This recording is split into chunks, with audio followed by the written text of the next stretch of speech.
Hello, my dear Faye. Today, we're going to walk through the true character arc of Rhysand. You've read the story, but you might not have framed his journey in your head quite like this, because I think fans judge him and Feyre way too harsh for what happens in A Court of Silver Flames. This video is meant for those who have read or are currently reading the A Court of Thorns and Roses series, so there are spoilers ahead. If you're still planning on going in blind in the future, this video is not for you. With all that out of the way, buckle up. Rhysand enters the brutal Illyrian war camps at age 8. As a half-breed, he holds royal status on paper, but faces intense prejudice in practice. The freezing, violent camps strip away his inherited privilege, forcing him to physically fight for every ounce of respect. In this hostile environment, he actively bonds with fellow outcasts. He finds a freezing Cassian in the snow and brings him home. He accepts Azriel into his ranks a year later. The three boys endure the camp's daily cruelty together, realizing they have better odds of survival by sticking together. Rhysand learns to value loyalty forged in the mud over the traditional nobility of his father's court. He builds the absolute foundation of his future leadership directly from these child warriors. This tight inner circle becomes his only safe haven after a devastating betrayal. As a young adult, Rhysand befriends Tamlin of the Spring Court. He trusts Tamlin with the travel route of his mother and sister as they journey to visit the Illyrian camp. But Tamlin betrays this location to his father. The Spring Court intercepts the women, butchers them, and sends their severed heads downriver to Rhysand. Rhysand and his father immediately invade the Spring Court in retaliation. Rhysand slaughters Tamlin's brothers, and Tamlin kills Rhysand's father. The ancient magic instantly shifts, crowning Rhysand as High Lord right there on the blood-soaked floor. This trauma permanently alters his strategy. He learns the exact, lethal cost of trusting outsiders with his vulnerabilities. He locks his chosen family away behind impenetrable mental shields and develops an absolute need to control the board himself. Rhysand actively engineers his own invincibility. His mother refuses to let him rely solely on raw magic. She forces him to study and read immediately after his brutal Illyrian combat training. He masters both physical lethality and sharp intellect. Upon inheriting the crown, he realizes vulnerability invites constant attack. So he actively constructs a flawless, arrogant mask to keep his enemies off balance. He weaponizes devastating charm, sarcasm, and lethal swagger to hide his true feelings and deep loyalties. He projects the image of a careless, dangerous Fey Lord. He uses this terrifying reputation to manipulate rival courts and protect his territory. And so he becomes the most powerful High Lord in Prythian history by turning his own personality into a strategic shield. When Amarantha invades Prythian, she drugs the High Lords and strips their magic. Operating on pure instinct to protect his vulnerabilities, Rhysand uses his last fraction of power to completely shield Valaris. He actively erases the city from the minds of his captured citizens. To keep Amarantha's attention permanently diverted from his territory, he surrenders himself. He endures 50 years of continuous physical and psychological abuse as her enslaved consort.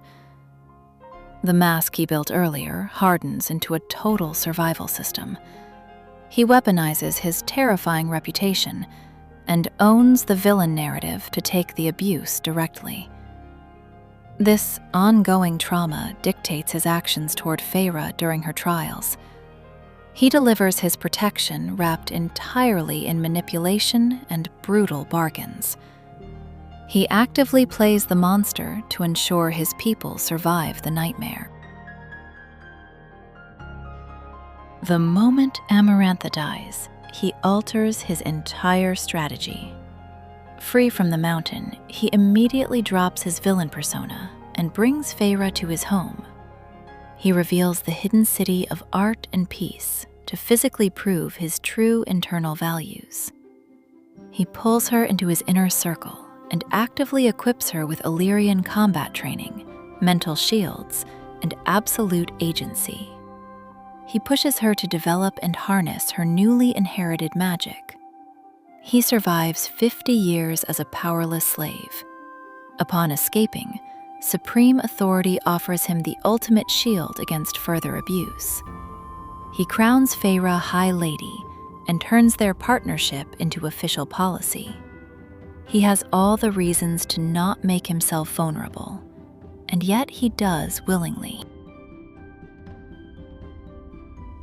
Crowning Feyre as his equal is a massive gamble. When he trusts Tamlin, it leads directly to the slaughter of his mother and sister. When he lowers his guard again to the mortal queens for an alliance, he is instantly betrayed and his home is devastated. So, when he learns Feyre's pregnancy is a death sentence, he won't gamble again. History has taught him that vulnerability leads to slaughter. To control the outcome, he hides the diagnosis, bearing the crushing burden alone to engineer a cure. He is willing to risk his own life for his morals, but never the lives of his mate and child. But bearing the crushing burden alone doesn't guarantee a cure. When Feyre goes into premature labor, the nightmare unfolds anyway. Her body cannot deliver an Illyrian child, and she begins to die. For all his power, Rhys is left completely helpless, failing the impossible standard he set for himself. Nesta steps in with the Dread Trove to save their lives, but the real climax is the emotional aftermath. Rhys has fallen short. In his life, failure has always been brutally punished by the slaughter of his family or 50 years of slavery. His brain is hardwired to expect total destruction the moment he drops the ball. Yet the destruction doesn't come. Instead, he is caught. It's an outcome he never even considered possible. This isn't because he suddenly learned how to let go. It's because Feyre has grown into a true equal. For centuries, Rhys had to catch everyone else. This time, Feyre catches him. He is finally safe. It's incredibly telling how many fans blame Rhys for stripping Feyre's agency, and Feyre for forgiving him too easily. We've become so accustomed to his perfection that we discard him the second he stumbles. But he isn't misguided. He is doing the absolute best he can in the merciless world of Prythian. He survived the Illyrian camps, watched his family get slaughtered, and endured 50 years of slavery to protect his people. It's not paranoia. It's a fact learned over centuries. If you slip up, the people you love die. That isn't a toxic character flaw. That is the brutal reality of a man whose sheer competence has kept an entire world alive. But this pregnancy is the first time in his existence where doing everything right isn't enough. It's deeply tragic that critics give him so much flack for this, because across the entire series, Rhys has carried everyone. He bore the weight of the world on his back, yet no one ever stops to ask who is supposed to carry him when he stumbles. Except Feyre. Her forgiveness isn't weakness. It is an immense act of power. For the first time in his existence, he falls short and doesn't have to pay for it with blood or chains. By catching him, she breaks the cycle of suffering. she proves that he finally has a true equal, someone strong enough to carry him in return. Thank you so much for watching, and I hope this helps your imagination take flight. If you enjoyed the ride, bless the algorithm with a like and subscribe so I can keep these coming. See you next time.